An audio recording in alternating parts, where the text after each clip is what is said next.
नमस्कार दोस्तों, स्वागत है एक बार फिर आपका अपने चैनल राजनीतिक चौपाल में। सबसे पहले मैं आप सभी से क्षमा प्रार्थी हूं कि इतने दिनों के बाद आप लोगों के बीच आना हुआ। मैं शहर से किसी कारणवश बाहर था तो काफ़ी समय लग गया आप लोगों के बीच रूबरू होने में। खैर कोई नहीं, अब आ गया हूं तो हम लोग पुनः जो है एक निश्चित समयानुसार हम लोग मिलते रहेंगे, चाहे वह संविधान टेस्ट सीरीज के माध्यम से हो या समसामयिक घटनाओं पर मेरे द्वारा कुछ वीडियो बनाए जाते रहेंगे, उसमें हम लोग मिलते रहेंगे। आइए ज़्यादा देरी ना करते हुए अपने आज के संविधान टेस्ट सीरीज संसद भाग 2 से संबंधित कुछ महत्वपूर्ण प्रश्नों को देखते हैं जो बहुत ही महत्वपूर्ण है। ठीक है, चलिए तो हमारा पहला प्रश्न है, सही कथन का चयन करें। अविश्वास प्रस्ताव सर्वप्रथम 1963 में जेबी कृपलानी द्वारा नेहरू सरकार के खिलाफ लाया गया था। ऑप्शन 2, जब अब तक 4 बार अविश्वास प्रस्ताव पारित हो चुका है। कूट के माध्यम से जवाब देना है। कथन 1 सही है, कथन 2 सही है, दोनों कथन सही है, दोनों कथन गलत है। तो आप बताइए कि इसमें सही आंसर क्या है। देखिए, सर्वप्रथम अविश्वास प्रस्ताव 1963 में, याद रखिएगा, जेबी कृपलानी द्वारा, ये भी याद रखिएगा, किसके खिलाफ? नेहरू सरकार के खिलाफ। ठीक है, ये वन लाइनर में यहाँ से 3 प्रश्न बनता है, 1, 2 और 3। ठीक है, उसके बाद से हमने अपने पिछले संसद के पार्ट 1 या वीडियो में हमने बताया था कि अब तक 4 प्रधानमंत्री हुए हैं जिनके खिलाफ अविश्वास प्रस्ताव पारित हो चुका है। तो दोनों कथन सही है। ठीक है, चलिए हम अपने अगले प्रश्न पर चलते हैं। इसका ऑप्शन डी हो जाएगा सही। अगला प्रश्न है हमारा, गलत कथन का चयन करें। ध्यान रखिए, गलत कथन का चयन करना है। पहला है, अविश्वास प्रस्ताव एक सत्र में केवल एक बार पेश किया जा सकता है। ऑप्शन बी, विश्वास प्रस्ताव पेश करने के लिए कम से कम 50 लोकसभा सांसद की लिखित सहमति आवश्यक है। ऑप्शन सी, प्रस्ताव पेश होने के 10 दिन के अंदर उस पर चर्चा करना आवश्यक है। ऑप्शन डी, अविश्वास प्रस्ताव पारित होने के लिए विशेष बहुमत की आवश्यकता है। तो देखिए, अविश्वास प्रस्ताव एक सत्र में केवल एक बार है। ये आप खुद सोचिए कि अगर ऐसा संविधान में नहीं वर्णन होता तब तो संसद का काम ही नहीं होता। प्रत्येक दिन विपक्षी वाले मुंह उठाकर और क्या कर देते, अविश्वास प्रस्ताव पेश कर देते कि भैया सरकार अब हमको विश्वास प्रस्ताव लाकर अपनी शक्ति प्रदर्शन करे, तुम लोग सरकार में नहीं बैठ सकते हो। तो फिर संसद का कोई काम ही नहीं हो पाता। इसलिए कथन सही है, यानी कि ये प्रश्न के हिसाब से क्वेश्चन गलत है, आंसर गलत है। ठीक है, फिर उसके बाद से अविश्वास प्रस्ताव पेश करने के लिए कम से कम 50 लोकसभा सांसद की लिखित सहमति। अब ये बताइए, आप खुद सोचिए कि अगर 50 लोकसभा सांसद, ठीक है, लिखित में सहमति न दें तो फिर वही बात आ जाएगा कि कोई भी मुंह उठा के 10 लोग कह देंगे कि भैया हमारे अविश्वास प्रस्ताव पेश करो। ऐसा नहीं है। ठीक है, 50 लोकसभा सांसद लिखित में देंगे कि हाँ भैया अविश्वास प्रस्ताव सरकार के खिलाफ लाया जाए, तभी उसके खिलाफ लाया जा सकता है। यह कथन भी सही है, यानी प्रश्न के हिसाब से ऑप्शन गलत हो जाएगा। अगला है कि प्रस्ताव पेश होने के 10 दिन के अंदर उस पर चर्चा कराना आवश्यक है। अब इसको दूसरे तरीके से समझिए। मान लीजिए कि विपक्ष सही हो, है ना, सरकार में जो सत्तारूढ़ दल है वो अल्पमत में हो, वो वाकई में बहुमत उसके पास हो नहीं, लेकिन वो शासन कर रहा, तो फिर तो सही मायने में लोकतंत्र थोड़ी रहा। फिर तो वो अपनी शक्तियों का, वो तो एक तरह से कुलीन तंत्र हो गया, कुछ लोगों का फायदा करने वाला। अच्छा, तो फिर इसको पेश करने के 10 दिन के अंदर, भाई अब पेश हो गया, सब कुछ मान लो सही है, 50 लोकसभा सांसद ने लिखित में दे भी दिया, एक सत्र में एक बार है, तो 10 दिन के अंदर फिर उस पर चर्चा कराना आवश्यक है भाई साहब। ठीक है, और पास हो जाता है तो सरकार को इस्तीफा देना पड़ेगा, और बच जाता है तो सरकार बच जाएगी। तो इस हिसाब से ये तो सही, लेकिन प्रश्न के हिसाब से गलत है ना। अब बचता है अविश्वास प्रस्ताव पारित करने के लिए विशेष बहुमत। विशेष बहुमत नहीं, साधारण बहुमत की आवश्यकता है, ध्यान रखिएगा। साधारण बहुमत क्यों? क्योंकि भैया आप विशेष बहुमत अगर विपक्ष के पास हो जाता तो सरकार में नहीं बैठता, ये हो जाएगा साधारण बहुमत। ठीक है, ये ध्यान रखिएगा, साधारण बहुमत से ये अविश्वास प्रस्ताव पारित होता है। ठीक है, चलते हैं अपने अगले प्रश्न पर। प्रश्न है, संसद की कार्यवाही में प्रश्नकाल कब तक होता है? कब होता है?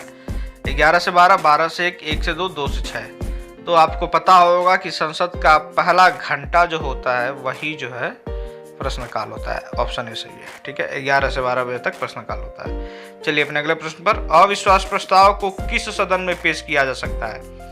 तो देखिए, अविश्वास प्रस्ताव को हमने भी पहले प्रश्न में ही देखा था कि 50 लोकसभा सांसद की सहमति आवश्यक है ना। तो 50 लोकसभा सांसद, ना कि राज्यसभा, तो यानी सिंपल केवल लोकसभा में इसको पेश किया जा सकता है, दोनों सदनों में नहीं, केवल राज्यसभा में नहीं। राष्ट्रपति क्यों अनुमति देगा? आप खुद सोचिए, राष्ट्रपति कभी अनुमति नहीं देगा, तो खुद सरकार के दिन काम, मतलब सरकार की मंत्रणा से काम करने के लिए बाध्य है ना। तो इसका यह हो जाएगा। चलते अपने अगले प्रश्न। हमारा अगला प्रश्न है, संसद सदस्य की योग्यता एवं अयोग्यता क्या माफ करिएगा, अ मिसप्रिंट हो गया है, अयोग्यता छूट गया है। अयोग्यता से संबंधित प्रश्न का समाधान कौन करता है?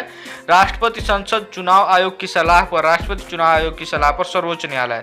तो देखिए, संसद सदस्य की योग्यता एवं अयोग्यता से संबंधित प्रश्न पर समाधान संसद अगर करने लगी तो कोई व्यक्ति अयोग्य घोषित होगा? कोई घोषित नहीं होगा, सभी व्यक्ति क्या हो जाएंगे? योग्य हो जाएंगे। अगर संसद अपने अपने ही सदस्यों का समाधान संबंध मतलब उनकी योग्यता पर सवाल निर्धारण समाधान करने लगे तो बचा कौन?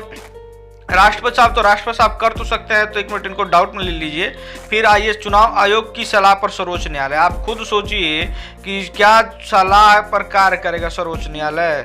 किसी की सलाह मानेगा वो खुद अपने आप में सर्वोच्च जब है तो क्यों किसी से सलाह लेने जाएगा? यानी ये भी खत्म हो गया, बी और डी तो गायब। बचा कौन सा? चुनाव आयोग की सलाह पर राष्ट्रपति। हाँ, ये सही है। ठीक है, अब कैसे सही है सुनिए।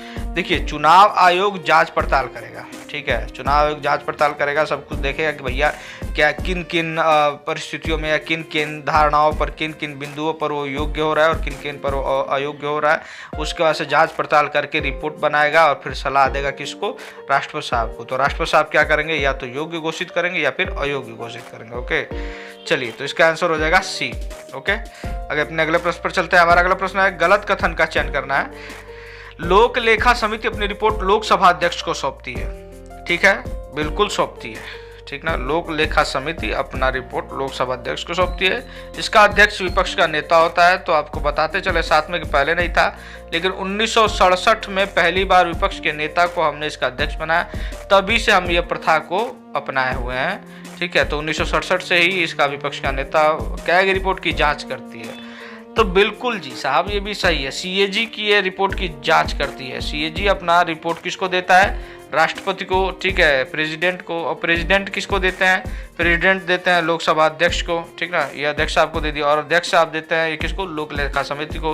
अब फिर लोक लेखा समिति उसी सब रिपोर्ट की उन सब कैग की रिपोर्ट की जांच पड़ताल करके अपना रिपोर्ट बनाएगी और पुनः जो है लोकसभा अध्यक्ष को सौंप देगी। यानी ये भी सही है, ये भी सही है और ये भी सही है। अब बचा क्या? इसमें केवल लोकसभा के 22 सदस्य होते हैं। देखिए, इसमें 22 सदस्य तो होते हैं, 22 सदस्य तो होते हैं, लेकिन क्या केवल लोकसभा से? जी नहीं, इसमें जो है 15+7 का नियम चलता है। ध्यान रखिएगा, 15+7, तो 15 आपके लोकसभा से और 7 आपके राज्यसभा से। Very good. चलिए, अगला प्रश्न है हमारा, संसदीय समितियों का कार्यकाल कितना वर्ष होता है? तो संसदीय समितियों का कार्यकाल 5 वर्ष, 3 वर्ष, 2 वर्ष, 1 वर्ष। आपको भी पता है, बिना देरी करते हुए मार देंगे 1 वर्ष। ठीक है, चलते हैं अपने अगले प्रश्न पर। हमारा अगला प्रश्न है, गलत कथन का चयन करें। ठीक, निंदा प्रस्ताव। अच्छा जी, निंदा प्रस्ताव से संबंधित प्रश्न आ गया, ध्यान दीजिएगा। गलत कथन, निंदा प्रस्ताव समस्त मंत्रिपरिषद या किसी विशेष मंत्री के विरुद्ध लाया जाता है। निंदा प्रस्ताव पारित होने के लिए साधारण बहुमत की आवश्यकता होती है। निंदा प्रस्ताव पारित होने पर मंत्रिपरिषद को त्याग पत्र देना पड़ता है। निंदा प्रस्ताव किसी विषय पर सरकार का ध्यान आकर्षित करने के लिए लाया जाता है। आप बताइए, समस्त मंत्रिपरिषद या किसी विशेष मंत्री विरुद्ध लाया जा सकता है। बिल्कुल सही है। ठीक है, अच्छा, निंदा प्रस्ताव, लेकिन प्रश्न पूछ रहा है गलत कथन का चयन करना, तो इसको काट दीजिए। फिर आता है, निंदा प्रस्ताव पारित होने के लिए साधारण बहुमत क्या? यह साधारण बहुमत ही तो है जो सरकार पर लगाम लगाता है, चाहे निंदा प्रस्ताव के माध्यम से हो, चाहे क्या नाम है कि आपके अविश्वास प्रस्ताव से। सरकार को डर के रहना है कि भैया हमको गलत काम नहीं करना है, सिंपल मेजोरिटी 50% लोग पास कर देंगे, सिंपल, तो आपको आज के मंत्री को इस्तीफा देना पड़ सकता है, सरकार गिर सकती है। निंदा प्रस्ताव पारित होने पर मंत्रिपरिषद को त्याग। बिल्कुल भैया, आपने जो काम किया है उसकी हम घोर आलोचना कर रहे हैं, निंदा कर रहे हैं, क्रिटिसाइज कर रहे हैं और हम पास करवा दे रहे हैं अगर बिल को, तो आपको त्याग पत्र देना पड़ेगा। क्लियर? आ जाता है अगला कि निंदा प्रस्ताव किसी विषय पर सरकार का ध्यान आकर्षित। हम प्रश्न ऑप्शन ए से ही बोलते चल रहे हैं कि यह निंदा यानी आलोचना, आलोचना यानी क्रिटिसाइज। ठीक है, आलोचना, तो ये ध्यान कैसे आकर्षण करेगा? आप खुद सोचिए, तो आलोचना का काम है, आलोचना करेगा। तो ध्यान आकर्षण क्या है भैया? ध्यान आकर्षित क्या करेगा? ध्यान आकर्षण प्रस्ताव होता है, ध्यानाकर्षण। ठीक ना, ये ध्यान आकर्षण प्रस्ताव जो होता है वो ध्यान आकर्षित करने के लिए जाता है सरकार का किसी विशेष मुद्दे पर। ठीक ना, ध्यान रखिएगा, जब सरकार का सदन चल रहा हो और एकदम से कोई ऐसी बात आ जाती है जिस पर सरकार को सब काम छोड़कर उसका ध्यान इधर लाओ, इधर देखो, इधर देखो, इधर देखो, इधर, तो फिर उसके लिए जो है उसका ध्यान आकर्षण प्रस्ताव लाकर दिखाया जाता है। चलिए, तो इसका डी हो जाएगा। अगले प्रश्न पर चलते हैं हम। किसे प्राक्कलन समिति की जुड़वा बहन कहा जाता है? ये हम आपको आज अच्छे से समझा के भेजेंगे, ध्यान रखिएगा। प्राक्कलन समिति की जुड़वा बहन, ये देखिए लोक लेखा, लोक, ठीक है, और ये हो गया लेखा, लोक लेखा। दो शब्द बन रहा है ना, लोक लेखा, लोक और लेखा, जुड़वा, दो बन गए यानी जुड़वा। जुड़वा बहन हो गया है किसका? प्राक्कलन समिति की। एक और चीज बता के यहीं से भेजते हैं, प्राक्कलन समिति एक शब्द, इसमें 30 सदस्य, ये ध्यान रखिएगा। कितने सदस्य? 30 सदस्य। कहाँ से भैया? तो केवल लोकसभा से, केवल लोकसभा से, LS, ये ध्यान रखिएगा, केवल लोकसभा से। ठीक, हम आपको बताए थे एक चीज और, क्या बताए थे? दो शब्द बहुत महत्वपूर्ण है। कैसे महत्वपूर्ण? अब देखिए, लोक लेखा दो शब्द, यानी कि दो जगह से इसके सदस्य आएंगे, 15+7, और हम 15+7 का संबंध बता चुके हैं, 15 लोकसभा से, 7 राज्यसभा से। ठीक है, ये ध्यान रखिएगा, दो शब्द दो जगह से आएंगे।